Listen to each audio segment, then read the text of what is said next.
క్రాంతి దళ్ ఇది యాక్టివ్గా అన్ని ఛానల్స్లలో యూట్యూబ్లో ఇది చాలా గొంతు వినిపిస్తున్నటువంటి తెలంగాణ క్రాంతి దళకు చెందిన పృథ్వీ గారు కానీ అట్లనే తెలంగాణ శ్యామ్ లేదా శాంసన్. ఓకే, సో అట్లనే ఇక నిన్న తెలంగాణ ఇది ఓయూ తెలంగాణ బంధు పిలుపునిచ్చిన ఓయూ లీడర్లు. సో అంటే ఇట్స్ గెట్టింగ్ మూమెంటం, ఏమంటారు దాన్ని ఒక ప్రజలకి ఒక అవేర్నెస్ క్రియేట్ చేయడానికి, ఇది ఒక ఏమంటారు చైతన్యం చేయడానికి, ఇది ఒక ఇష్యూ ఉంది అని రాష్ట్రమంతా తెలవడానికి ఇది దోహదం చేస్తున్నది. సో గుడ్ గుడ్ ఇది బంధు కాల్ అనేది గుడ్, బంధు పిలుపు అనేది. Okay, same we have to create same momentum like Telangana ఉద్యమం. Okay, that's the only way. ఇప్పుడు ఇంకా ఈజీగా అర్థం కావడానికి ఇది అర్థం చెప్పడానికి మహాత్మా గాంధీ అనేట ఆయన 1915లో భారతదేశానికి వచ్చిండు. 1917లో యాక్చువల్ ఉద్యమాలు చేయడం స్టార్ట్ చేసిండు, రైతుల ఉద్యమాలు, గుజరాత్లో యొక్క అది బార్దోలి అనేది, ఇట్లా రకరకాలుగా. అయితే ఆ 1885లో 1885లో కాంగ్రెస్ పుట్టింది. ఓకే, జాతీయవాదులు పెట్టుకున్నారు, మేధావులు. ఎట్లా ఏం చేద్దాం, మన యొక్క స్వయం పరిపాలన కోసం ఏం చేద్దాం అన్నది. స్వరాజ్యమే అంటే స్వరాజ్యం అంటే మా రాజ్యాన్ని మేము పరిపాలించుకుంటామని అర్థం. సో ఆ క్రమంలో 1885లో కాంగ్రెస్ పుడితే ఎప్పటిదాకా మహాత్మా గాంధీ వచ్చే వరకు అంటే ఇదొక 15 years, మళ్ళీ 15 years, అంటే 32 years వరకు కాంగ్రెస్ అనేది ఎవ్రీ ఇయర్ ఏది బహిరంగ యొక్క డిసెంబర్ ఎండింగ్ లో ఇది ఈ చర్చలు జరుపుకునేది. అంటే కాంగ్రెస్ అనేది ఇప్పుడు ఇండియన్ నేషనల్ కాంగ్రెస్ లేదా ఐఎన్సి లేదా జాతీయ కాంగ్రెస్ అనేది ఏది ఒక ఏమంటారు మేధావుల సంఘంగానే ఉండే. ఎప్పటి వరకు 1885 నుంచి 1917 వరకు మహాత్మా గాంధీ గారు కాంగ్రెస్ లో యాక్టివ్ గా లీడ్ రోల్ తీసుకునేంత వరకు మేధావులు, జాతీయవాదులు, దేశం మీద ప్రేమ ఉన్న వాళ్ళు చర్చించుకునేవారు. మహాత్మా గాంధీ గారు ఆయన యొక్క ఫెరోషియస్ స్పీచెస్ ద్వారా ఆయన ఇచ్చిన స్పీచ్ ని ఇన్స్పైర్ గా తీసుకొని చిన్నపిల్లలుగా ఉన్నటువంటి సుభాష్ చంద్రబోస్ గారు, భగత్ సింగ్ గారు ఈ యొక్క స్వతంత్ర ఉద్యమంలోకి వచ్చారు. వాళ్ళు ఎంచుకున్న పంత విప్లవ పంత, హింసాత్మక పంత, కానీ cause is same. Mahatma Gandhi గారు ఆయన శాంతియుత, అహింస, ఓకే, నో వైలెన్స్. సో ఆ క్రమంలో ఏం చెప్తున్నా అంటే ఈ ఉద్యమం బ్రిటిష్ వాడు తెచ్చిన అణిచివేత చట్టాలకి బానిసలుగా బతకడం అలవాటు చేసుకున్న భారతీయులకి ఇదే మా బతికింతనేమో అనుకున్న వాళ్ళకి కాదురా అయ్యా ఇంతకంటే గొప్పగా మనం బతకొచ్చు అని, ఒక స్వతంత్రం అంటే ఏంది, దాని గొప్పతనం ఏంది అని ఒక సామాన్యుల నరాన్ని ఎక్కించడంలో సక్సెస్ఫుల్ అయిన వాడు కాంగ్రెస్ అనే పార్టీని ఒక గ్రౌండ్ చదువుకోనటువంటి మాస్ పీపుల్ కి తీసుకుపోయిన మహనీయుడు, అందరు స్వతంత్రం ఎందుకు కావాలనో అందరికి తెలియజెప్పిన వాడు మహాత్మా గాంధీ గారు. ఊరికే ఎవరు మహాత్ములు గారు, అర్థమైందా? వాళ్ళ లోపల ఏదో ఒక స్పెషల్, ఊరికే డాక్టర్ బాబాసాహెబులు గారు, అర్థమైందా? వాళ్ళ లోపల ఏదో ఒక మన అందరి దగ్గర లేని టాలెంట్ ఏదో ఒకటి ఉంటేనే ఐన్స్టీన్లు అవుతారు, స్టీవ్ జాబ్స్లు అవుతారు, ఎంఎల్కే గారు అవుతారు, మార్టిన్ లూథర్ కింగ్లు అవుతారు, నెల్సన్ మండేలా అవుతారు. ఊరికే గారు, అర్థమైందా? ఊరికే నోబెల్ ప్రైజులు రావు, ఊరికే ఇది కాదు, రికగ్నేషన్ రాదు. అంటే వాళ్ళ ఉద్యమానికి, వాళ్ళ కాజ్ కోసం, ప్రజలందరి బాగు కోసం వాళ్ళు ఏదో ఒక రంగంలో కష్టపడి మన యొక్క డే టు డే లైఫ్ లో ఎంతో కొంత పాజిటివ్ చేంజ్ తెచ్చినందుకు వాళ్ళని ప్రపంచం గుర్తిస్తుంది. సో కాబట్టి నేను ఏం చెప్తున్నా అంటే ఇక్కడ మహాత్మా గాంధీ గారు స్వతంత్ర ఉద్యమంలోంచి ఇన్స్పిరేషన్ తీసుకోవాల్సింది ఏంటంటే ఏదన్నా కాజ్ ని గ్రాస్ రూట్. ఇప్పుడు బుద్ధుడు మనకి తెలుసు, సుగతి, ఈ చివరి బుద్ధుడు, 28వ బుద్ధుడు, 27 బుద్ధులు తెలియదు. ఎందుకని?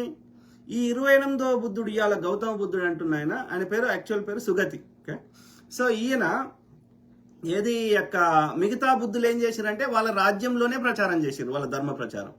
మిగతా 27 మంది. ఈ 28వ బుద్ధుడు తన రాజ్యం దాటి బయటకు వచ్చి ప్రచారం చేసిండు తనకు వచ్చిన జ్ఞానాన్ని. అందుకని ఈ బుద్ధుడు ఎక్కువ పాపులర్ అయ్యిండు. తర్వాత అశోకుడు ఇంకా ఎక్కువ పాపులర్ చేసిండు. కానీ బట్ స్టిల్ ఓకే, అంటే నేను ఏం చెప్తున్నా అంటే నీవు నమ్మిన సిద్ధాంతాన్ని గ్రాస్ రూట్ ప్రజల దగ్గరికి తీసుకుపోనప్పుడు, వాళ్ళని అందులో భాగస్వామ్యం చేయనప్పుడు, ఈ కొద్ది మందిని అణిచివేయడము ఎవరికైనా అది పెద్ద కష్టం కాదు, ఎవరికైనా సింపుల్. ఇప్పుడు తెలంగాణ ఉద్యమము కేసీఆర్ ఏది ఒక స్థాయిలో నిమ్మరసం దాగినా వెనుకకు తీసుకున్నా కానీ తెలంగాణ ప్రజలు వెనుక తీసుకునే పరిస్థితి లేకుండే. కేసీఆర్ గారు ఎన్నోసార్లు మాటలు మార్చిండ్రు. ఆయన స్వార్థ ప్రయోజనం కోసం ఆయనకు మంత్రి పదవి రాలేదని ఉద్యమం ఎత్తుకున్నప్పటికీ అది తెలంగాణ ప్రజల్లో ఉంది కాబట్టి అది తెలంగాణ ప్రజలు ముందుకు నడిపించారు. కేసీఆర్ చచ్చిపోయినా నడిపించేటోళ్ళు. అర్థమైందా? ఆయన ఒకసారి వద్దంటాడు, ఒకసారి బంద్ అంటాడు, ఆయన ఇష్టం నడి చేసిండు. అప్పుడు ఇప్పుడు తాగినప్పుడు ఒక మాట మాట్లాడతాడు, దిగినాక ఇంకో మాట మాట్లాడతాడు, నేను ఎప్పుడన్నా అంటాడు. సో అయినా సరే అది తెలంగాణ ప్రజల లోపల ఉంది కాబట్టి కేసీఆర్ అంటే ఆయన ఉద్యమం నుంచి పక్కకు తొలగినా ఆయన చచ్చిపోయినా తెలంగాణ ప్రజలు కొట్లాడి సాధించుకునేవారు. అది తెలంగాణ ప్రజల కష్టార్జితం. ఓకే, ఆయన బంధకాలు ఇస్తే రోడ్డు మీద కూర్చుండి ఆ వంట వార్పు చేసి పోలీసులు బాష్పగోళాలు వేస్తే విద్యార్థులు తన్నులు తిన్నది, లేకపోతే రోడ్ల మీదకి వచ్చి వంట వార్పు చేస్తే నష్టపోయింది, ఉద్యోగాలు నష్టపోయింది తెలంగాణ ప్రజలు. వాళ్ళ కోసం వాళ్ళు కొట్లాడుకున్నారు. ఈ కేసీఆర్ అంటే ఆయన ఆయన ఆయన ఏది ఈ తన యొక్క రాజకీయ శూన్యతని కరెక్ట్గా తన దిక్కు మలుచుకునే ప్రయత్నం చేసిండు. అంతకుముందు జరగలేదా? 69లో జరగలేదా? సో అది కన్సిస్టెంట్గా మనది ఉన్నది. సో ఆ క్రమంలో నేను ఏం చెప్పదలుచుకున్నా అంటే ఇప్పుడు కూడా ఇట్స్ ఏ జెన్యూన్ ఇష్యూ. ఎందుకంటే everybody is feeling the pain. Okay, ఇక్కడ మన అస్తిత్వం పోతుంది, మన కుల వృత్తులు పోతున్నాయి. ఇప్పుడు కాదు ఆ మార్వాడి ఆయన వచ్చిండు అనుకుందాం, ఎగ్జాంపుల్ చెప్తున్నా. సో ఇప్పుడు ఆయన తనిష్కనో గినిష్కనో ఇంకోటి ఏదో అలా పెట్టిండు, ఆ బంగారం డిఫరెంట్గా చేస్తున్నాడు. మా తెలంగాణ వాళ్ళకి అందులో ట్రైనింగ్ ఇయ్యి, అందులో వాటా ఇవ్వు, నీకు వాటా ఇయ్యవు, అందులో మాకు నువ్వు చేసే నీ సన్న పని మాకు నేర్పియవు, మాకు హైర్ చేసుకోవు, నువ్వు ట్యాక్సులు కట్టవు. ఎందుకు మళ్ళా? మాకు ఏ రకంగా లాభం అవుతుంది? మా రిసోర్సెస్ వాడుకుంటున్నావు తప్ప, మా రోడ్లు వాడుకుంటున్నావు, మా భద్రత వాడుకుంటున్నావు, మా అన్ని వాడుకుంటున్నావు తప్ప మాకు ఏ రకంగా లాభం అవుతుంది? కాబట్టి ఇట్లాంటి దుర్మార్గులు గంత పెద్ద గోకుల్ చాటోడు ఈ చిన్న కూరగాయలు అమ్ముకునే అమ్మ రిసీట్ ఇస్తుంది, లేకపోతే జీపే ఇస్తుంది, డిజిటల్ పే చేస్తుంది, యాక్సెప్ట్ చేస్తుంది. ఆ డిజిటల్ పేకి ఆమె ఎంతనో కొంత ఆమె ఫీజు కట్టాలి. ఆమె ఇంకా కూరగాయలు అమ్ముకునే ఆమెకి ఏం పైసలు వస్తాయి? ఆమెకు వచ్చిన 500 వస్తే 100 రూపాయలు గూగుల్ పే అని కడుతుంది. మరి ఇంత పెద్ద మార్వాడి సాహుకారు ఎందుకు కట్టాడు? వాళ్ళు ఎంత పెద్ద లెవెల్లో చేస్తారు? అన్ని క్యాష్ ట్రాన్సాక్షన్ ఎందుకు చేస్తావు? ట్యాక్స్ ఎగ్గొట్టడానికి చేస్తారు, ఇంకెందుకు చేస్తారు? క్యాష్ చేసినావు అనుకో, నీకేడా ఆధారం ఉంది నువ్వు ఈ ఇంత బిజినెస్ చేసినావని? మరి నువ్వు ట్యాక్స్ ఎగ్గొడుతున్నావు కదా, రాష్ట్రానికి ఎగ్గొడుతున్నావు, దేశానికి ఎగ్గొడుతున్నావు. అంటే కేంద్ర ప్రభుత్వానికి ఎగ్గొడుతున్నావు, రాష్ట్ర ప్రభుత్వానికి ఎగ్గొడుతున్నావు. మరి ఎట్లా ప్రభుత్వాలు ఎట్లా పనిచేస్తాయి, ఎట్లా జీతాలు ఇస్తాయి? అర్థమైందా? సో ఆ క్రమంలో ఇక్కడ దీన్ని ఇది ఒక పృథ్వీ ఒక శాంసన్ అంటే వాళ్ళని అణిచేయడము, లేపేయడము ఈ మార్వాడీలకు లేకపోతే పైసలు ఉన్న వాళ్ళకి 2 నిమిషాల పని.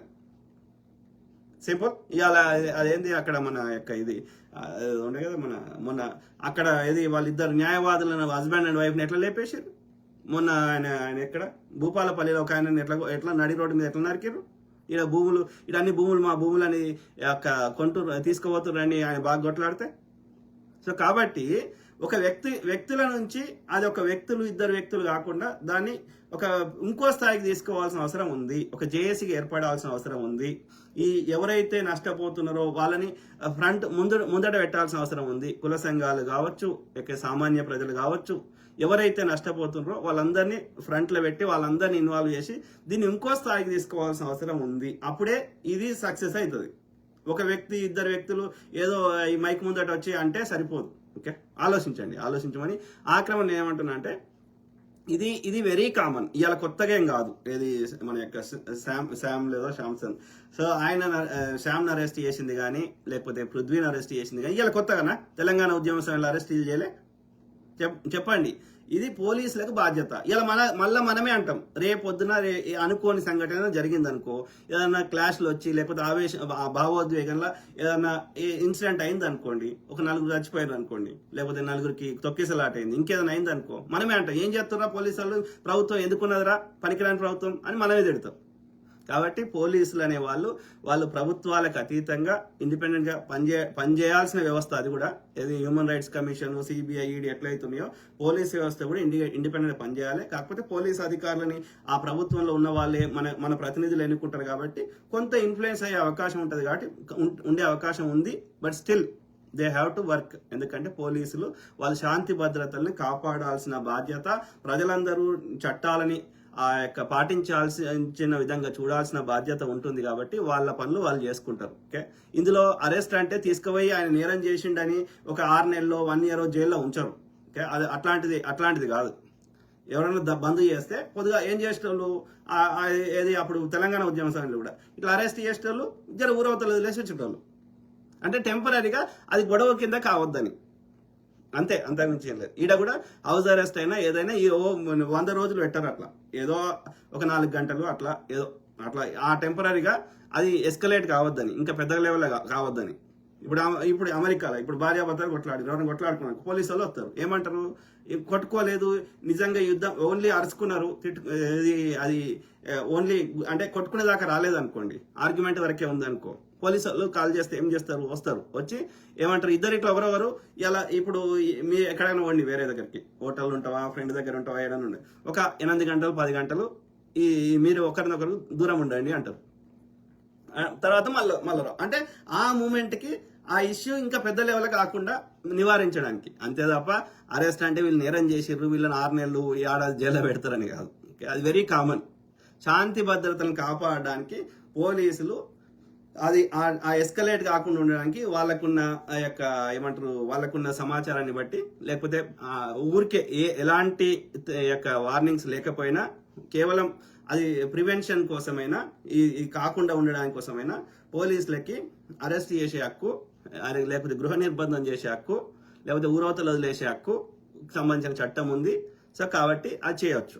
నీకు అట్లా చేయొద్దు, పోలీసులు అరెస్ట్ చేయొద్దు అంటే ముందస్తుగా కోర్టు దగ్గరికి పోయి నేను ఈ నిరసన తెలపాలనుకుంటున్నా, నాకు పర్మిషన్ ఇవ్వమని కోర్టు ద్వారా పర్మిషన్ తీసుకుంటే అప్పుడు పోలీసు వాళ్ళు ఏమన్నారు, కోర్టు దగ్గరికి వెళ్ళినప్పుడు నువ్వు ఇట్లాంటివి చేయొద్దు, ఇట్లా రెచ్చగొట్టొద్దు, లేకపోతే ఇంకోటి చేయొద్దు, వాళ్ళకి కోర్టు కొన్ని టర్మ్స్ అండ్ కండిషన్స్ ఇచ్చి అప్పుడు పర్మిషన్ ఇస్తుంది. కోర్టు ద్వారా పర్మిషన్ తీసుకొని నువ్వు ఆ కోర్టు చెప్పిన రూల్స్ ఫాలో అవుతూ నువ్వు నిరసన తెలిపితే కోర్టు అప్పుడు పోలీసు వాడు ఏమన్నాడు, అర్థమైందా? ముందస్తుగా పర్మిషన్ తీసుకో, లేదు అంటే పోలీసులు తమ యొక్క శాంతి భద్రత కోసం తమ చేసేది చేస్తారు. కానీ ఎంతమందిని అరెస్ట్ చేస్తారు మీరు ఒకటి ఆలోచించాలి. ఒక పృథ్వీని అరెస్ట్ చేయగలుగుతారు, ఒక శ్యామ్ని అరెస్ట్ చేయగలుగుతారు, లక్షల మంది రోడ్ల మీదకి వస్తే ఎవరేం చేస్తారు, ఏ పోలీసు వాడు ఏం చేస్తాడు, ఏం చేయలేడు. కాబట్టి నువ్వు ఉద్యమాన్ని ఒక డిఫరెంట్ లెవెల్కి తీసుకుపోవాల్సిన అవసరం బాధ్యత ఉంది. దానికి శ్యామ్కున్న శక్తి సరిపోదు. ఓకే, అర్థమైందా? శ్యామ్ ఏం చేయగలుగుతాడు? శ్యామ్ ఏదో నాలాగా దేశం మీద ప్రాంతం మీద ప్రేమతోటి ఆయనకు కరెక్ట్ అనిపించింది ఆయన చెప్తున్నాడు, అంతే కదా.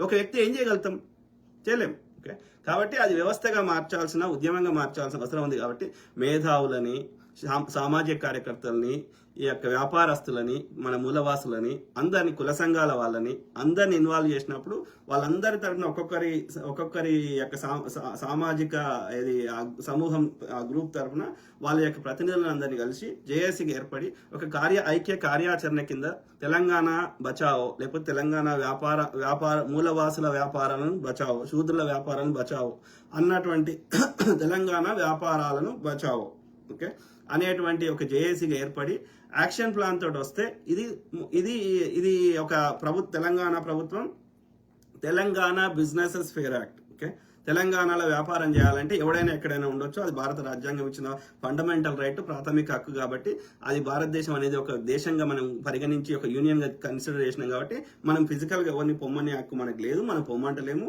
మనం గుజరాత్ పోయినా వాడు మనం పొమ్మంటే వాడిని కూడా ఆడ తన్నాల్సిందే. కాబట్టి ఫిజికల్ గా ఎవరిని పొమ్మంటలేము. అదొక నినాదం, అంతే. నినాదం అంటే అది ప్రజలకు చెప్పడానికి వాళ్ళ యొక్క అన్యాయాన్ని, దోపిడిని పొమ్మని చెప్తున్నాం, వాళ్ళని పొమ్మంటలేము. ఓకే, సో బతకడానికి రండి, మా తెలంగాణ మూలవాసుల వ్యాపారాల దగ్గర కొనుక్కోండి, మేమేమంటలేం. ఆ క్రమంలో తెలంగాణ ప్రభుత్వానికి సీఎం రేవంత్ రెడ్డి గారికి తెలంగాణ ప్రజల తరఫున గతంలో నిన్న కూడా చెప్పినా, మళ్ళీ చెప్తున్నా, ఏది యొక్క తెలంగాణ బిజినెసెస్ ఫేర్ యాక్ట్ అంటే వ్యాపారము ధర్మబద్ధంగా చేయాల్సిన అవసరం ఉంది అనే చట్టాన్ని తీసుకురమ్మని అంటున్నాం.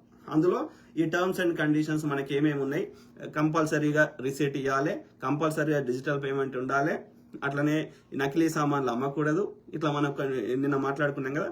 సో ఆ టర్మ్స్ అండ్ కండిషన్స్ అన్ని రాసి ప్రభుత్వానికి వినతి పత్రం ఇస్తే ప్రభుత్వము చట్టం చేసే విధంగా కొట్లాడాల్సిన అవసరం ఉంది.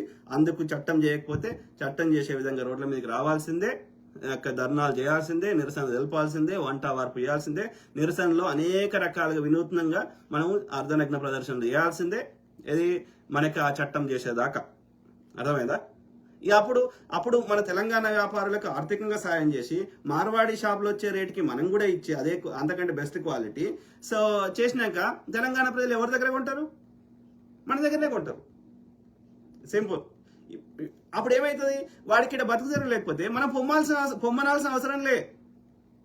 ఇప్పుడు పామును బయటకు రారా అంటే రాదు. అది అక్కడ దాని యొక్క రంధ్రంలో దాంట్లో అది పొగ పెడితే అదే వస్తుంది. అంటే నేనేమంటున్నా, వాడిని ఫిజికల్గా పొమ్మనాల్సిన అవసరం లే. వాడికి ఇక్కడ బతుకు తెరువు లేకుండా చేస్తే నువ్వు వద్దన్నా వాడే పోతాడు. Simple right. వాడు వచ్చింది ఎందుకు? బతుకు తెరువు కోసం కదా. ఆ బతుకు తెరువు లేకుండా చేస్తే వాడే పోతాడు. సింపుల్. చేయాలంటే ఏం చేయాలి? నిరసన తెలపాలి. వాడు చేసే ఫ్రాడ్యులెంట్ యాక్టివిటీస్ని ప్రజల ముందు చూపెట్టాలి. మన తెలంగాణ ప్రజలను చైతన్యం చేసి తెలంగాణ వ్యాపారస్తుల దగ్గర ₹2 ఎక్కువైనా సరే కొనుక్కుంటారా. ఎందుకంటే ప్రధాన కారణం ఏంటంటే ఈ తెలంగాణ దగ్గర కొనుక్కుంటే తెలంగాణలో పిల్లగాళ్ళకి జాబ్ పని దొరుకుతుంది. మన తెలంగాణ బిడ్డలు బతుకుతారు. మన డబ్బులు మనకే ఖర్చు పెడతారు. మన తెలంగాణలో ఖర్చు పెడతారు. వేరే ప్రాంతానికి ఎత్తుకోవరు. మన ఆర్థిక వ్యవస్థ మెరుగుపడుతుంది. ప్రభుత్వానికి ట్యాక్సులు వస్తాయి.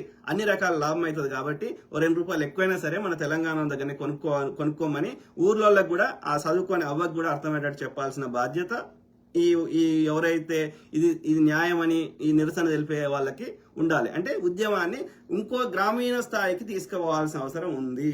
ఒక తెలంగాణ ఉద్యమాన్ని, ఒక స్వతంత్ర ఉద్యమాన్ని ఎలా చేశారో అదొక ప్రణాళికబద్ధంగా చేయాలంటే ఒక వ్యక్తితోటి సాధ్యం కాదు, ఒక పృథ్వీతోటి సాధ్యం కాదు, ఒక శాంసన్ తోటి సాధ్యం కాదు, ఒక రఘు జర్నలిస్ట్ సాధ్యం కాదు. అందరూ ఐక్యంగా అవ్వాల్సిన అవసరం ఉంది. ఓకే, జేఏసీగా ఏర్పడమని ఫస్ట్ నేను రిక్వెస్ట్ చేస్తున్నా. ఊరికే డబ్బాలలో పోయి వరాల్సిన అవసరం లేదు. First you come up with a plan. మీద అందరినీ విమలక్క ఎవరెవరు పేర్లు అంటుర్రో వాళ్ళందరూ కలిసి ఒక మీటింగ్ పెట్టుకోండి. నువ్వు మీటింగ్ పెట్టి నువ్వు కార్యాచరణ చేస్తే మీడియా వాడు నువ్వు పిలవాల్సిన అవసరం లేదు. ఆడే వచ్చి కవర్ చేసుకొని పోతాడు. డబ్బాలకు పోయే బదులు ఈ యొక్క జేఏసీగా ఎట్లా ఏర్పడాలో ఆలోచించండి. యాక్షన్ ప్లాన్ ఏం చేద్దాం, ఎట్లా చేద్దాం ఆలోచించండి. అర్థమైందా? ప్రభుత్వాలని తిడితే లాభం లేదు. మన డిమాండ్స్ ఏందో ప్రభుత్వానికి అర్థమయ్యేటట్టు చెప్పాలి. ఏం కావాలి, ఏం కోరుకుంటున్నావు, కరెక్టే మనం బొమ్మంటున్నావు, అది ఫిజికల్గా సాధ్యం కాదు. మన భారత రాజ్యాంగం అలో చేయదు. సో కాబట్టి గో బ్యాక్ అనేది అది ఒక నినాదం మాత్రమే, కానీ వాడిని ఫిజికల్గా బొమ్మని అనే హక్కు మనకి లేదు. కాబట్టి మనకి ఏం కావాలి, మీకు ఏం కావాలి, తెలంగాణ వ్యాపారస్తుల ప్రాబ్లమ్స్ ఏమున్నాయి అనేది రాయండి. రాసి అది ప్రజలకు చెప్పండి. ప్రజల దగ్గరకు తీసుకోండి. అది నిజంగా జెన్యున్ కాదుంటే ప్రజలు కూడా ఉద్యమంలో ఇన్వాల్వ్ అవుతారు. ప్రభుత్వానికి కూడా అర్థమయ్యేటట్టు చెప్పండి. అర్థమైందా? వాళ్ళకి కూడా తెలవాలి కదా మీరు ఎందుకు కొట్లాడుతున్నారు అనేది, మీ డిమాండ్స్ ఏందనేది ప్రభుత్వాలకు కూడా తెలవాలి కదా. అప్పుడు నీ యొక్క యాక్షన్ నీ పాయింట్స్, బుల్లెట్ పాయింట్స్ ఉంటే నీకు మీడియా వద్దన్న కవర్ చేస్తున్నాడు. ఎందుకంటే నీ కొట్లాటలో న్యాయం ఉంది అనేది అర్థమవుతుంది. ఇది పార్టీలకు సంబంధం లేని ముచ్చటని అర్థమవుతుంది.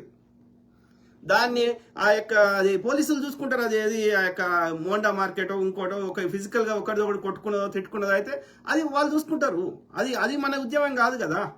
మన వ్యాపారాలని, మన అస్తిత్వాన్ని, మన కల్చర్ని, మన ఐడెంటిటీని కాపాడుకోవడం ఈజ్ డిఫరెంట్ ఫ్రమ్ ఒక ఇద్దరు వ్యక్తులు కొట్లాడుకుంటే అది లా అండ్ ఆర్డర్ కింద వస్తుంది. పోలీసులు వాళ్ళ పని వాళ్ళు చేసుకుంటారు.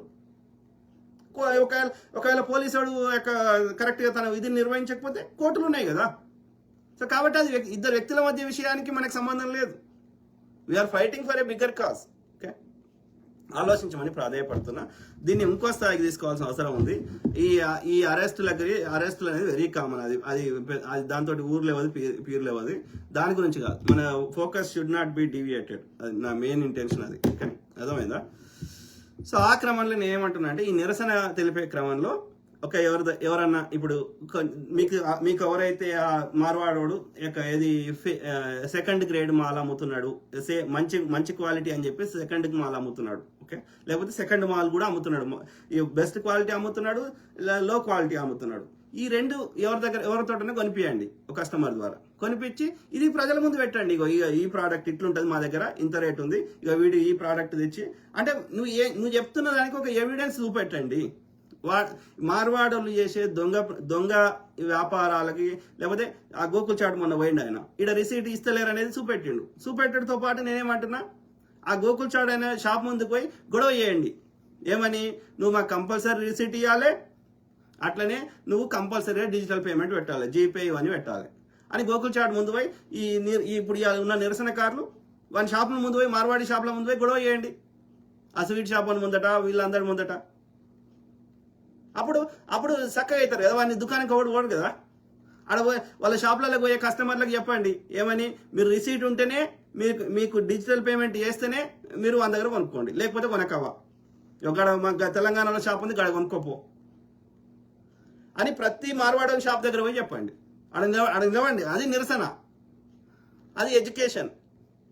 అర్థమైంది. వానికి బతుకు లేకుండా చేస్తే ఏం చేస్తున్నాడు, వెళ్ళిపోతాడు కదా. లేకపోతే వాని మార్వాడని షాప్ ముందుకు పోయి, ఇది మా షాప్ ఉంది, తెలంగాణ ఉంది, గడ కొనుక్కోపోవమ్మా, గీడెందుకు కొంటున్నావు అని వాని షాప్ ముందు పోయి నిలబడండి. 20 మంది 30 మంది. ఇది ఎప్పుడు సాధ్యం? నువ్వు ఉద్యమాన్ని గ్రామీణ స్థాయిలోకి తీసుకొని అక్కడ లోకల్ ఉన్న ప్రజల్ని నువ్వు ఉద్యమంలోకి ఇన్వాల్వ్ చేసి వాళ్ళకి ముచ్చట అర్థమయ్యేటట్టు చెప్తే వాళ్ళే కొట్లాడతారు. నువ్వు కొట్లాడాల్సిన అవసరం లే, ఎందుకంటే వాళ్ళ డే టు డే సమస్య కదా అది. అర్థమైందా? ప్రతి మార్వాడని షాప్ ముందర పోయి నిరసన తెలపండి. ఆడ ఉన్న కొనుక్కోవడానికి కస్టమర్ వస్తే వాడిని తెలంగాణ షాపుకు పంపించండి, వాళ్ళ దగ్గర కొననియకండి. This is the best way. అర్థమైందా? ఈ డబ్బాల ముందుకు రాకండి. ఈ డబ్బాలోడే మీ దగ్గరకు వచ్చి ఇంటర్వ్యూ చేస్తాడు. అర్థమైందా? ఎందుకంటే మనకి న్యూస్ కావాలి, మనకి 4 పైసలు వస్తాయి. కాబట్టి మీరు డబ్బాల దగ్గర పోకండి, ఈయన టైం వేస్ట్ చేసుకోకండి. శ్యామ్ ఇంకెవరైనా సరే మీరు పబ్లిక్లో ఉండండి, వాళ్ళే వస్తారు మీ దగ్గరికి. డబ్బాలోడు మీ దగ్గరికి వస్తాడు, మూతన మైక్ పెడతాడు. అర్థమైందా? ఆలోచించండి మిత్రులారా. సో కాబట్టి ప్రతి మార్వాడ షాప్ దగ్గర వాని దగ్గర కొనకుండా చేయండి. ఆడ షాప్ వానికి రాగానే తెలంగాణ షాప్ గాడు ఉంది, గాడికి బాబు నీ దండం పెడతా. ఏం చేస్తాడు? కొడతాడా మార్వాడాడు? ఎంతమందిని కొడతాడు? అర్థమైందా? అట్లనే చేతి వృత్తుల వారిని, కుల సంఘాల వారిని, తెలంగాణ సామాన్య ప్రజల్ని, యువకులని అందరినీ ఇందులో మీ నిరసన మీరు 2-3 కాకుండా అందరినీ ఇన్వాల్వ్ చేయండి. బెస్ట్ ఎగ్జాంపుల్ గుర్తు చేసుకోండి. తెలంగాణ ఉద్యమం ఎట్లా చేసారు అనేది ఒక జేఏసీగా ఏర్పడక ముందు వేరే ఉండే, ఏదో వాళ్ళు డబ్బల ముందు మాట్లాడండి. జేఏసీ వచ్చినాక అది డిఫరెంట్ లెవెల్కి పోయింది ఉద్యమం. ఓకే, సో వెళ్ళిపోండి అనాల్సిన అవసరమే లేదు. మా వ్యాపారాలను బతికించండి అనండి, వాడిని వెళ్ళిపోమనకండి. పొగ పెడితే వాడే పోతాడు. మనం నిజంగా జెన్యున్ కూడా పొమ్మని అంటలేం, రమ్మనే అంటున్నాం. ఎందుకంటే ఎవడైనా వచ్చి ఇక్కడ మా దగ్గర 4 వస్తువులు అనుకుంటా అంటే మనమే కదా డావోస్ పోయి రారా మా దగ్గర పెట్టుబడులు పెట్టి అంటున్నాం కదా. కాబట్టి మనం పొమ్మంటలేము. మనం ఎవరినైనా ఎక్కడైనా మనం కూడా వేరే ప్రాంతం పోయి బతకొచ్చు, ఆడ కూడా వ్యాపారం చేయొచ్చు, తప్పు అంటలేము. వాడు చేసే ఈ యొక్క ఇల్లీగల్ ఏది ధర్మబద్ధంగా వ్యాపారం చేస్తలేడు కాబట్టి ఆ అధర్మబద్ధాన్ని పొడగొడదామంటున్నా. అంటే వాడు ఎంత బెస్ట్ క్వాలిటీ ప్రోడక్ట్ ఇస్తారో అంతకంటే బెస్ట్ క్వాలిటీ అదే రేటుకి మనం ఇచ్చినప్పుడు మన తెలంగాణ బిడ్డ మన దగ్గరనే కొనుక్కుంటాడు. వీళ్ళు కొంతమంది ఏమంటారు, వాడు చేసినట్టు మీకు వ్యాపారం చేస్తలేదు. చెయ్యం మేము అట్లా. మా ఆత్మను చంపుకొని మా తెలంగాణ బిడ్డలకు ఆ లో క్వాలిటీ ప్రోడక్ట్ అమ్మము, మోసం చేయము, కల్తీ చేయము. కాబట్టి మేము అయినప్పటికీ వాని కాంపిటీషన్ చంపాలి. కాబట్టి తెలంగాణ ప్రభుత్వం దగ్గర ఆర్థికంగా సాయం తీసుకొని వాడిచ్చే రేటు కంటే బెస్ట్ క్వాలిటీ వాడిచ్చే రేటుకి ఇచ్చి వాడి దుకాణం ఎత్తేసినట్టు చేద్దాం. కాబట్టి please form a JAC, please come up with ఏమంటారు యాక్షన్ ప్లాన్. మీకు ఏం కావాలి, మీ డిమాండ్లు ఏందో రాయండి, క్లియర్గా రాసి ప్రజల ముందు పెట్టండి, మీడియా ముందు పెట్టండి, ప్రభుత్వాలకి సబ్మిట్ చేయండి. ఆ విధంగా దానికి అనుకూలంగా చట్టాలు తెచ్చేటట్టు చేయండి. మీన్ వైల్ టెంపరీగా ఈ డబ్బాల ముందుకు రాకుండా ప్రతి మార్వాడ షాప్ ముందుకు పోయి అక్కడ ఒక్క కస్టమర్ని కూడా వాని షాప్లో కొనకుండా చేయండి. వాని షాప్లో కొనకుండా వాడే పోతాడిగా, నువ్వేం చేయాల్సిన అవసరం లేదు. అట్లనే కంపల్సరీ రిసీట్ ఇరా, కంపల్సరీ డిజిటల్ పేమెంట్ పెట్టు. నీ దగ్గర 10 మంది పని చేస్తే అలా 5 మా తెలంగాణలో ఉండాలి. అట్లీస్ట్ సగం మంది అన్న మా తెలంగాణలో ఉండాలి, లేకపోతే దొబ్బాయి. ఇట్లా ప్రతి మార్వాడ షాప్ మీద గొడవ చేస్తే ఏం చేస్తున్నాడు? వాడి వ్యాపారం ఆడకపోతే ఏం చేస్తాడు? దెబ్బకి మూసేసుకుంటాడు. రోజు గొడవ చేస్తే ఏం చేస్తాడు? మూసేసుకున్నాక వాడు ఎన్ని రోజులు ఉంటాడు అట్లా మూసేసుకొని? కొన్ని రోజులకి ఎత్తేస్తాడు. పీడ పోయింది కదా, మన పర్పస్ సాల్వ్ అయింది కదా. ఆలోచించండి.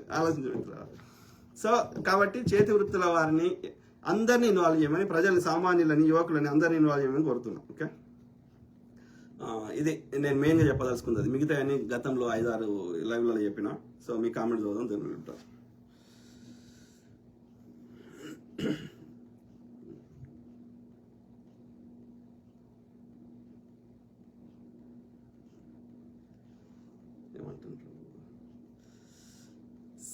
సిద్ధంకి ముని, hi bro, hi brother, hi to all my brothers, sisters, friends, everyone. Okay, hi brother. Ravi నేత, మార్వాడి జీరో దందా, go back boycott Marwari. Yes brother, మనం ఇక్కడ సోషల్ మీడియాలో చేస్తున్నాం, దాని గ్రౌండ్ లెవెల్లో ప్రతి మార్వాడి షాప్ ముందు చేద్దాం. ఓకే, ఇట్ విల్ బి దాని రియల్ ఫ్రూట్స్ ఉంటాయి. ఓకే, రవికుమార్ సినాల అట్లనే ప్రభుత్వాన్ని అందుకు అనుకూలంగా చట్టం తీసుకొద్దాం. ఓకే, ఎవరు ఏమైనా వ్యాపారం చేసుకోవచ్చు, తెలంగాణ వాళ్ళైనా వ్యాపారం చేసుకోవచ్చు, కానీ you do a fair business. Simple. Ravikumar Sinala, thank you. So కాదు, ఇప్పుడు మనము ఈ యొక్క జెన్యూన్ ఇష్యూ గురించి మాట్లాడుతుంటే ఒకడేమో పాస్టర్లు అంటాడు, ఒకడేమో రోహింగ్యాలు అంటాడు. పాస్టర్లు తప్పు చేస్తే దొంగ పాస్టర్ మీద చర్యలు తీసుకోగా మేము వద్దంటలేదు.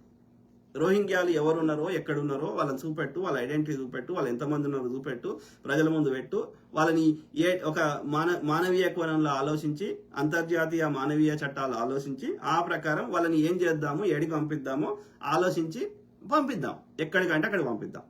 ఊరికే బట్ట కాల్చి మీద వేస్తా అంటే కలవదు.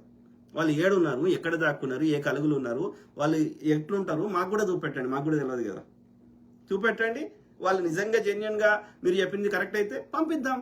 మేము వద్దంటే అడగండి. అర్థమైందా? ఇది కులాలకు మతాలకు అతీతంగా మతం ఎందుకు వస్తుంది, ఈవెన్ ఎందుకు వస్తున్నాయి, మనం ఒక ఇట్స్ ఏ డిఫరెంట్ ఇష్యూ. దానికి దీనికి లెక్కేముంది? రోహింగ్యాలు ఉంటే పెట్టండి, డేటా పెట్టండి. రోహింగ్యాలు ఉంటే పంపిద్దాం. ఎవరు వద్దంటున్నారు?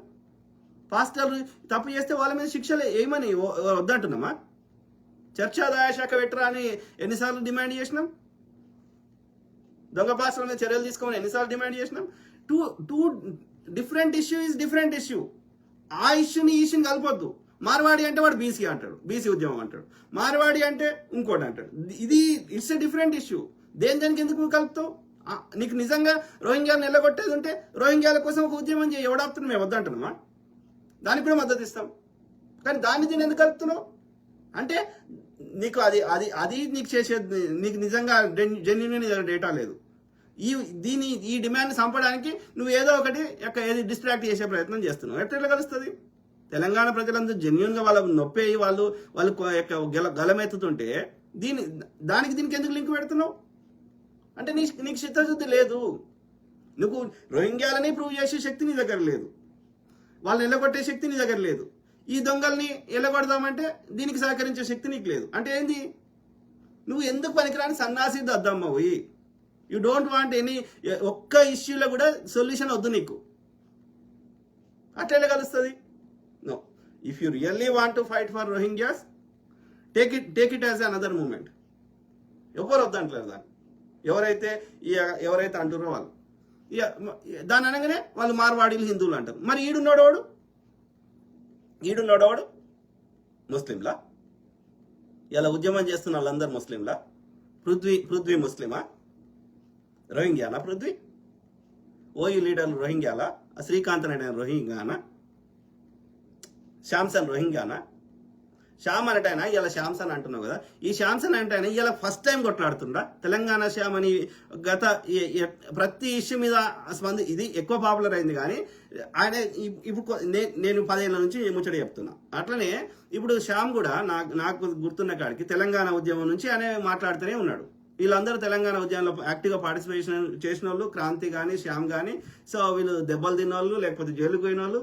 సో వాళ్ళు ఇప్పుడు కొత్తగా మాట్లాడతలేరు కదా. శ్యామ్ ఇలా ఫస్ట్ టైం మాట్లాడుతున్నా. మీరు చెప్పండి ప్లీజ్, ఐఎమ్ రిక్వెస్టింగ్. కాదు కదా.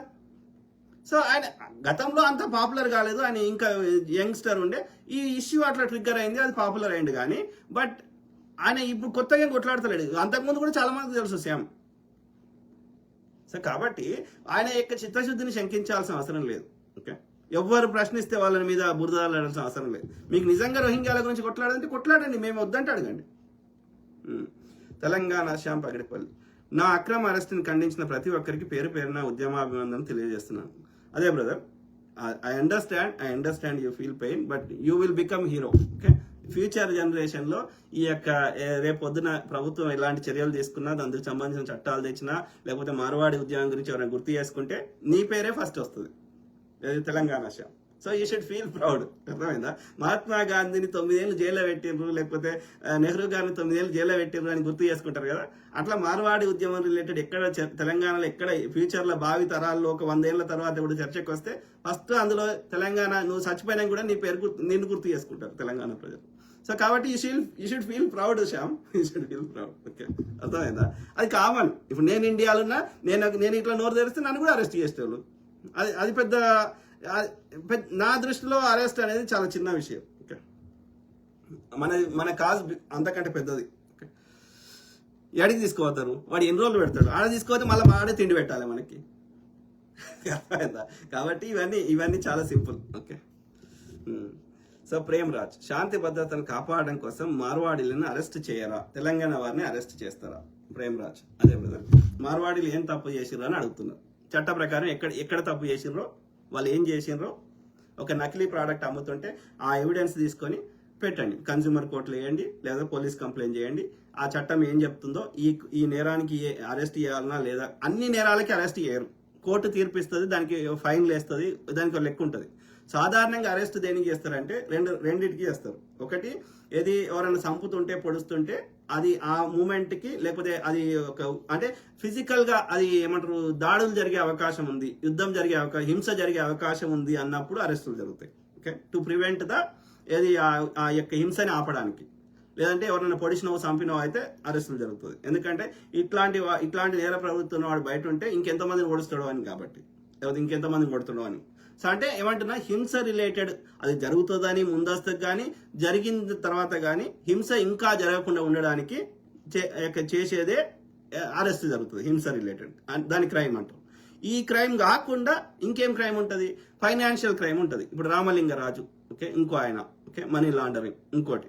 అప్పుడు ఏంది అంటే అది అరెస్ట్ అంటే ఒకటి చట్టం గురించి చాలాసార్లు చెప్పినట్టున్నా, మళ్ళీ క్లారిఫై ఇస్తున్నా.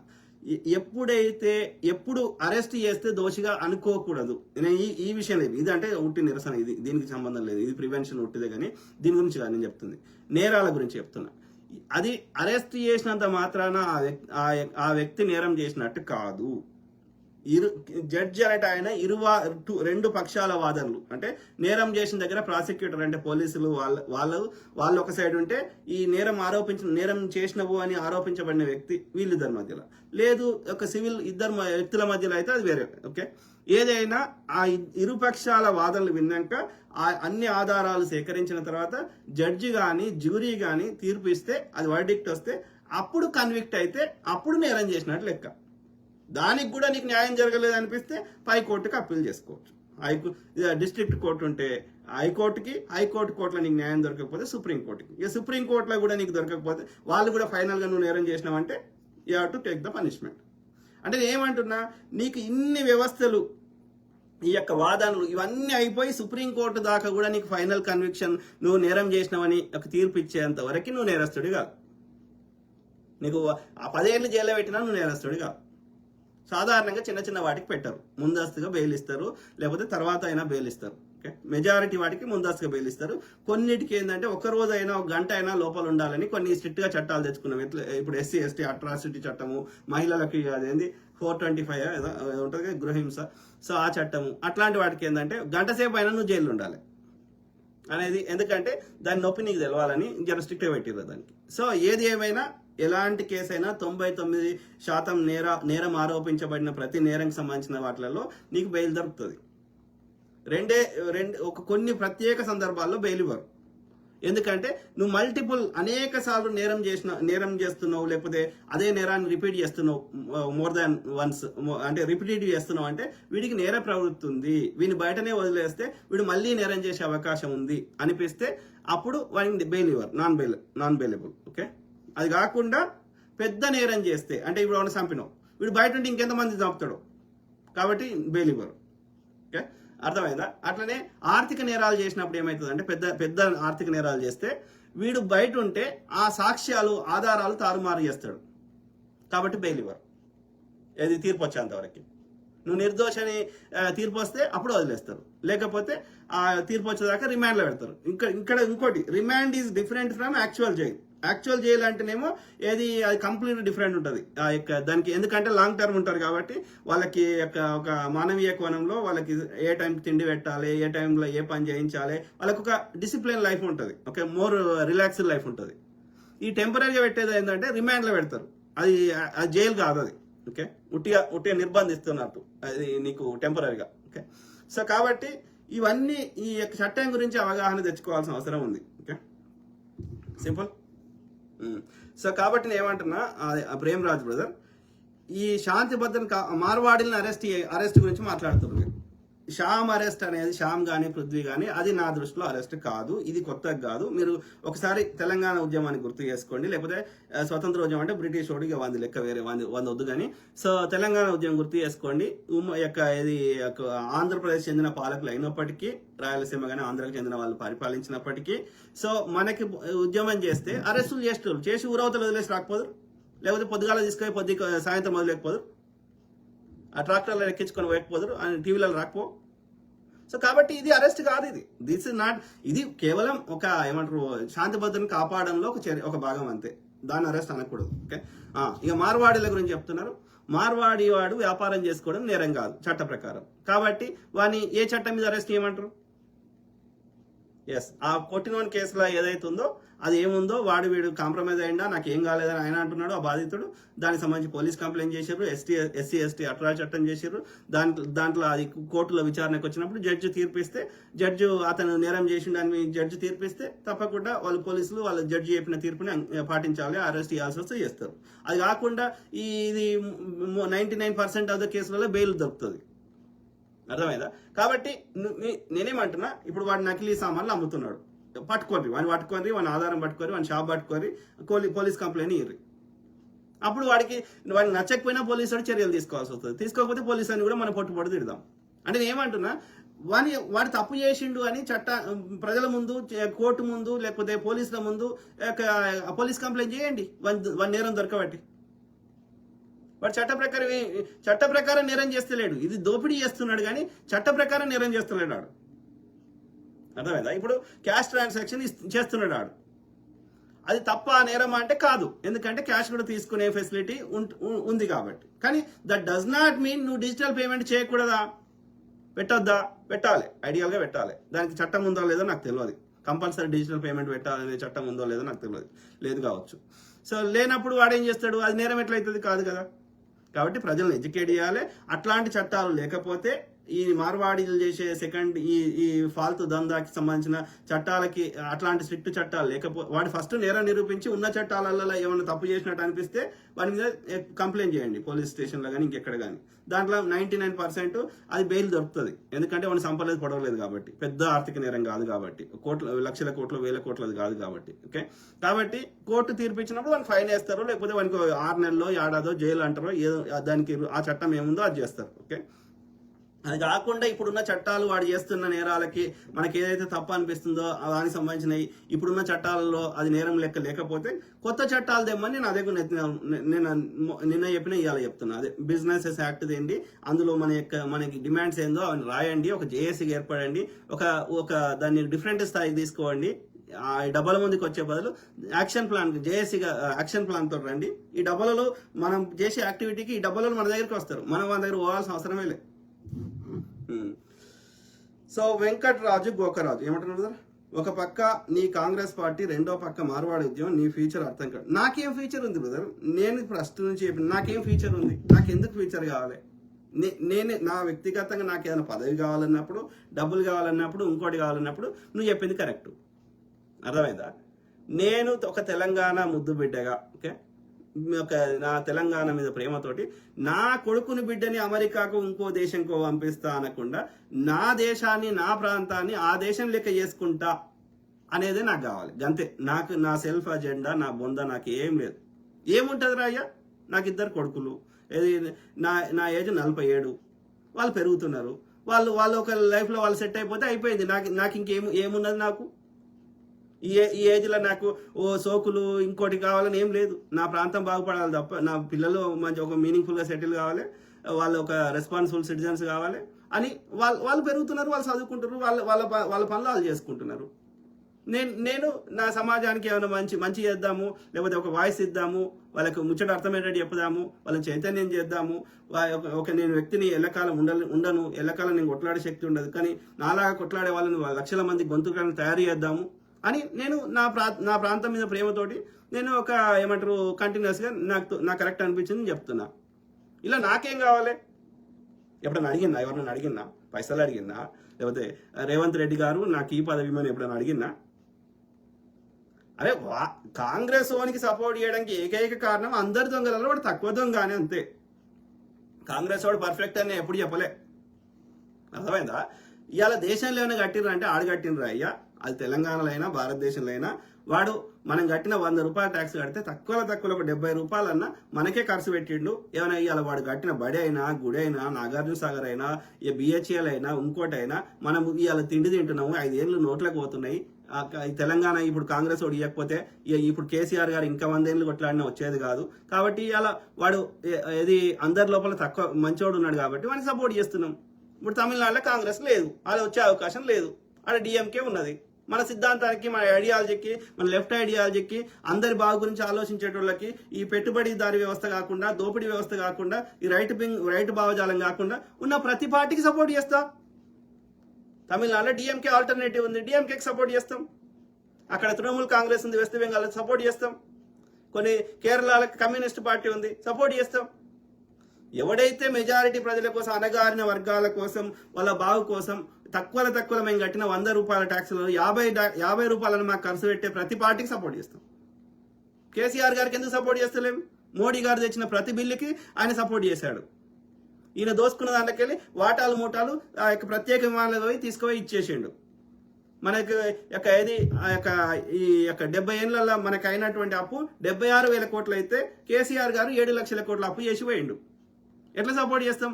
మొత్తం భూములు సంపద దోసుకొని పోతే ఇప్పుడు కడుతున్నాం ట్యాక్సులు, మన పొరగాళ్ళు కూడా కడతారు. మోడీ చేసినా అదే చేస్తున్నాడు. దోపిడీ చేసే పార్టీలకు సపోర్ట్ చేయం. ఇప్పుడు జగన్ గారు ఉన్నారు, మోడీ తెచ్చిన ప్రతి బిల్లుకి సంకనాకిండు. ఇప్పుడు ఆంధ్రప్రదేశ్లో 2 ప్రధాన ప్రతిపక్ష పార్టీలు బీజేపీకి సంకనాకుతున్నాయి, కాబట్టి సపోర్ట్ చేయలేకపోతున్నాం. కాబట్టి ఎవడైతే అట్లీస్ట్ మనం కట్టిన ట్యాక్స్లలో 50 రూపాయలను మనం ఖర్చు పెట్టి మన సమస్యలకు శాశ్వత పరిష్కారం చూపెట్టే ప్రతి పార్టీ సపోర్ట్ చేస్తారు, నాట్ ఓన్లీ కాంగ్రెస్. నాకేం సెల్ఫ్ అజెండా లేనప్పుడు నన్ను వ్యక్తిగతంగా తిడితే ఏమొస్తుంది? నేనేం అంటలేను కదా. అది నీ భావదారిద్ర్యం బ్రదర్ వెంకటరాజు గోకరాజు గారు, అది నీ భావదారిద్ర్యం. ఓకే, ఇట్లనే అన్నాడు కేసీఆర్ కూడా. కాంగ్రెస్ లేదు 7 సీట్లున్న అది ఎంఐఎం ఉందన్నాడు. మరి ఎట్లా వచ్చింది? గట్లే ఉంటుంది. ఇక మీకు దోసుకునే మెంటాలిటీ ఉన్న వాళ్ళు మీరు నిజాన్ని అంగీకరించలేరు, అంతే. ఆంధ్రప్రదేశ్లో పాపం ప్రజలు మంచిగానే ఉన్నారు, కానీ ఈ దోపిడీ మెంటాలిటీ ఉన్న వాళ్ళ గొంతు నొక్కేస్తున్నారు. David NRP, thank you. Gokaraju brother, think big. చచ్చిపోయేటప్పుడు ఏం తీసుకోం. చచ్చిపోయేటప్పుడు గోకరాజు కూడా అదే రాస్తారు, కీర్తి శేషులని రాస్తారు. అంటే ఏమర్థం? దాని అర్థం ఒకసారి తెలుసుకో. నీ శేషం ఈ భూమి మీద ఏం మిగిలిందిరా చచ్చిపోయినాక అంటే, ధనవంతుడికైనా 6 అడుగులే పొక్కదవుతారు. అదే పొక్క అంటే అదే దాని అది అలా పెట్టేది, కాల పెట్టేది, ఏదైనా సరే. ఓకే, సో అంటే నువ్వు చచ్చిపోయినాక నీ శేషం కాదు. ఇవాళ నువ్వు ఇన్ని ఆస్తులు అంబానీయో ఓన్ పేరో చెప్తున్నారు కదా, వాడు అన్ని భూమి మీద ఉన్నాయని వాడు తీసుకురాలి. పుట్టినప్పుడు వాడు బట్టలు లేకుండానే పుట్టాడు. వాడు ఇప్పుడు ఇదే ఎవడు అదాని కాదు, అంబానీ తీసుకుందాం. అంబానీ వాళ్ళు అయ్యానే కదా ఈ రిలయన్స్ ఇదంతా స్టార్ట్ చేసింది. ఆయన పేరు ధీరుభాయ్ అంబానీ. ఆయన మీద సినిమా కూడా వచ్చింది, మణిరత్నం తీసిండు, గురు అని. ఓకే, సో ఆ ధీరుభాయ్ అంబానీ అంటే ఆయన ఏది ఒక చిన్న ఆఫ్రికా లాంటి ఐలాండ్స్ దేశాలను కొనుక్కునే అన్ని పైసలు ఉండే కదా ఆయనకి. ఎట్లా చచ్చిపోయాడు ఆయన? 60 ఏళ్ళకి పక్షవాతం వచ్చి చచ్చిపోయాడు. మూతి ఇట్లా వంకర అయిపోయింది, రైట్? మరి ఏం తీసుకోండి ఆయన ఉట్టక ముందు, ఆయన బట్టలు లేకుండా పుట్టిన ఆయన మంచి దారులను అడ్డదారులను ఏది బాగానే పైసలు సంపాదించాడు. అంటే ఈయన సంపాదించక ముందు ఈయన పేరు మీద సంపాదించడం అంటే ఏంది? ఇప్పుడు ఆయన పేరు మీద రాసుకున్నాయి. ఇప్పుడు అదాని పేరు మీద, అంబానీ పేరు మీద, ఇంకో ఆయన పేరు మీద ఉన్నాయి. అంతకుముందు ఏడుండే? ఈయన పేరు మీద రాయకముందు ఇంకోళ్ళ పేరు మీద ఉండే కదా, దేశ ప్రజల పేరు మీద, ఇంకోరి పేరు మీద ఉండే కదా. ఇంకోరి పేరు మీద ఉన్నది అంటే భూమి మీదనే ఉండే కదా. ఆ భూమి మీద ఉన్న సంపదని నీ పేరు రాసుకున్నావు. నీ చచ్చిపోయినాక ఏం చేస్తున్నావు? నీ కొడుక్కో, నీ మనమనుకో, ఎవరి పేరు రాసిపోతున్నావు. అంటే నువ్వు పుట్టినప్పుడు బట్టలు లేకుండా వీకినావు, చచ్చేటప్పుడు బట్టలు లేకుండా పోతున్నావు. ఈ సంపద అంతా నువ్వు పుట్టక ముందు భూమి మీదనే ఉంది. నువ్వు బతుకున్నప్పుడు నీ పేరు రాసినావు, నువ్వు చచ్చిపోయినాక ఇంకోని పేరు రాసిపోతున్నావు. అంటే అర్థమైంది, ఇవాళ చాలా గ్రహాల్లో ఏది మనుషులు లేరు, జీవులు లేవు. మరి ఆడ కూడా రాళ్ళు రప్పలు ఏవో ఉండుంటాయి కదా, భూమిలో బంగారమో ఏదో ఒకటి ఉండుంటుంది కదా. అంటే ఇలా వెనకట ఇవాళ కొన్ని చోట్ల తవ్వుతుంటే అన్ని ఒక వెనకటి రాజులు వాళ్ళు వాడినవి పెద్ద పెద్ద రాజభవనాలు అన్ని తవ్వుతా కొద్ది దొరుకుతా ఉన్నాయి శిథిలాలలో, మట్టిలో కప్పుకోయినాయి. అంటే అది సింబాలిక్ ఏం చెప్తుంది అంటే ప్రకృతి ఇదంతా నాదేరా, ఇంక్లూడింగ్ నువ్వు కూడా, నిన్ను పుట్టించింది నేనే, నేను ఆహారం ఇస్తే నువ్వు తిని నీ ఆహారము నీ కొవ్వుగా తయారైంది, నీ యొక్క మాంసం తయారైంది. మళ్ళీ నువ్వు చచ్చినాక నేను కాలబెట్టినా బొంద పెట్టినా మళ్ళీ నేను మట్టిలో కలిసిపోతున్నావు. అంటే నువ్వు వాడే బంగారము నేనే, ఓకే, నీ లోపల ప్రవహిస్తున్న రక్తం నేనే, నువ్వు తింటున్న ఆహారం నేనే, మళ్ళీ నేను కలుపుకుంటుంది నేనే. కాబట్టి ఇదంతా భూమిదే. భూమి ఈ ప్రకృతి, నువ్వు ఈ భూమి మీద జీవం ఉండొద్దు అనుకుంటే, ఏ గ్రహం మీద జీవం లేనప్పుడు ఈ భూమి మీద జీవం ఉండొద్దు అనుకుంటే 2 నిమిషాల పని కాదు. ఒక 60 సెకండ్లో ఒక 1 మినిట్ 2 మినిట్స్ భూమి మీద గాలి లేకుండా చేయడం ప్రకృతికి 1 నిమిషం పని కాదు. చాలా గ్రహాల మీద లేదు. 75% నీళ్ళే ఉన్నాయి, 25% గడ్డగట్టిన మంచు ఉంది, అది మెల్లమెల్ల గరుగుతుంది. ఆ 25% కరిగిస్తే ఈ మిగతా వాళ్ళు ఒక 2 నిమిషాలు చచ్చిపోతారు. సునామీ లాంటిది అట్లాంటిది ఒకటి తెప్పియడం 2 నిమిషాల పని కాదు. ఒకప్పుడు డైనోసార్లు ఉండే, ఇక లేవు. అంటే నేను ఏం చెప్తున్నా, మనము చాలా నిమిత్త మాత్రము. ఒక భూకంపం రావచ్చు, ఒక ఉన్న ఏమంటారు అగ్నిపర్వతాలు బద్దలు కావచ్చు, 2 నిమిషాల పని కాదు ప్రకృతికి. ఒక 100 డిగ్రీల సెంటీగ్రేడ్ కంటే ఎక్కువ పెంచింది అనుకో, ఏం చేస్తాం? ఎట్లా కాపాడుకోగలుగుతాం మనం? నువ్వు ఏం పని చేయదు, నీ ఎలక్ట్రిసిటీ పని చేయదు, మన్ను అన్ని కాలిపోతాయి. ఏం చేయగలుగుతాం అంటే 2 నిమిషాల్లో మనని భూమి ఆడ సూర్యుడు మండే అగ్నిగోళం, మళ్ళీ భూమి లోపల మండే అగ్నిగోళం. ఇప్పుడు వాల్కెనో వస్తుందంటే ఎక్కడి నుంచి వస్తుంది? లోపలికే కదా. అంటే నేను ఏమంటున్నా, ఈ భూమి మీద మనము చాలా నిమిత్త మాత్రులం. ఎప్పుడు చేస్తామో ఎప్పుడైనా ప్రకృతి మనని తీసుకోవడం 2 నిమిషాలు. ఇప్పుడు నేను మాట్లాడుతున్నా 10 నిమిషాలకి నా గుండె ఆగిపోవచ్చు, ఎవరికి తెలుసు? నా ఫ్రెండ్ వాళ్ళ డాడీ చెప్తున్నాడు, అలా ఏది బాయికాడికి పోయి ఇట్లా వచ్చి కూర్చున్నాడంట, మంచం మీద కూర్చొని ఇట్లా పడిపోయాడంట. మరి చూస్తే పక్కగా ఉన్నారని చెప్తున్నారు. So we don't know. అదే మన ఆలోచనలు మనవి కావు, మన గుండె మనది కాదు. ఇది ఏది కానప్పుడు ఇక దేని గురించి ఆరాటం? అందరం సంతోషంగా బతుకుతాము, ఈ ఉన్నాయని అందరికి రా అంటే ఇప్పుడు ఆ నీళ్లు వారుతున్నాయి, ఆ పక్షులు తాగి అన్ని జంతువులు తాగినాక మనం తీసుకొని మనం తాగుతున్నాం. మనం అవన్నీ కట్టేస్తే వాటిని అన్ని తాగకుండా చేస్తే ఏం సాధిస్తున్నావు? వాళ్ళు అవి తాగుతాయి, మనం తాగుతాం, అందరం తాగుతాం, ఏం తప్పేముంది? ఇట్లా నేనంటే దేశద్రోహిని. మరి ప్రకృతి అట్లా అనుకుంటే మనకి ఇవ్వకపోతుండే కదా ఇవన్నీ. అంటే కామన్ సెన్స్ అనేది చచ్చిపోయింది. మన పూర్వీకులు ఇట్లా లేకుండే కదా. మన పూర్వీకులు ఇన్ని ఫెసిలిటీస్ లేవు, ఇన్ని హాస్పిటల్స్ లేవు, ఇన్ని పరుపులు లేవు, మరి 90 ఏళ్ళు మంచిగా ఆరోగ్యంగా బతికారు కదా. ఇలా ఇన్ని ఫెసిలిటీస్ వచ్చినా ఎందుకు ఇంత 40-50 ఏళ్ళ తర్వాత బీపీలు, షుగర్లు, డయాబెటీస్లు, మెంటల్ డిసీజెస్, స్ట్రెస్లు ఇన్ని ఎందుకు వస్తున్నాయి? ఒకే ఒక కారణం, నీ జీవన విధానాన్ని ప్రకృతికి దూరంగా చేసుకున్నావు. న్యాచురల్ ఫుడ్ తినడం బంద్ చేసినావు, ఆలోచనలు కక్కుర్తి పడుతున్నావు, నీ అవసరానికంటే ఎక్కువ అద్దెకు మించి చేస్తున్నావు. నోరుకు తెలిస్తే ఒక క్యాజువల్ అబద్ధం చెప్పడం నీకు తప్ప అనిపిస్తలేదు, మోసం చేయడం తప్ప అనిపిస్తలేదు, నీ జీవన విధానాన్ని ఖరాబ్ చేసుకున్నావు. కాబట్టి ఈ కామన్ సెన్స్ అనేది వాడమని చెప్తున్నా. అందుకే చచ్చిపోయేటప్పుడు సింబాలిక్ ఏం రాస్తారంటే కీర్తిశేషులు. ఈ భూమి మీద నువ్వు ఏది నీ పేరు రాసుకున్నావు, నువ్వు బతుకున్నప్పుడు అదంతా భూమిదే. నువ్వు పుట్టక ముందు బట్టలు లేకుండా పుట్టక ముందు అది భూమిదే. నిన్ను బొందబెట్టి కాలబెట్టినాక కూడా అది భూమిదే. నువ్వు ఎవరి పేరు రాసినా ఆడు కూడా ఇంకొని మళ్ళీ అది భూమిదే. అంటే ఎల్లకాలం అది భూమిదే. అర్థమైందా? కాబట్టి ఈ భూమి మీద నువ్వు చచ్చిపోయినాక నేను ఎంతమంది గుర్తు చేసుకుంటారో గదే నీ ఆస్తి. దానికే కీర్తి శేషులు. శేషం ఏముంటుందిరా అంటే నీ కీర్తి మాత్రమే. నువ్వు మంచి చేస్తే నిన్ను 10 మంది గుర్తు పెట్టుకుంటారు, విగ్రహాలు కడతారు. అది అంబేద్కర్ గారు, బాబాసాహెబ్ అంబేద్కర్ గారు కావచ్చు, మహాత్మా గాంధీ గారు కావచ్చు, పూలే దంపతులు కావచ్చు, ఇంకెవరైనా కావచ్చు. గదే ఆస్తి. నువ్వు చచ్చిపోయినాక నేను ఎంతమంది గుర్తు చేసుకుంటారో గదే నీ ఆస్తి. మిగిలిందంతా భూమిదే. నువ్వు ఎన్ని పేర్లు రాసుకున్నా అది భూమిదే.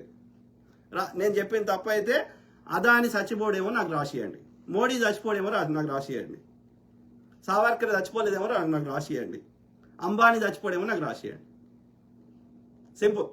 ఓకే, నీకున్న ప్రపంచంలోని అడ్వాన్స్ టెక్నాలజీ వాడైనా నువ్వు చచ్చిపోకుండా చేయండి చూద్దాం. లేకపోతే వీడికి వచ్చిన పూజలు మంత్రాలు. చిన్నజీయర్ స్వామి చచ్చిపోడేమో చెప్పండి. సద్గురికి మొన్న వాడు పొద్దుగాలైతే ధ్యానం చేస్తా శాంతి శాంతి అంటున్నాడు. వాడి మైండ్ క్రికెట్ ఉంది కాబట్టి మొన్న మెంటల్ డిసీజ్ మైండ్లో ఇది వచ్చింది, ఏదో అయింది.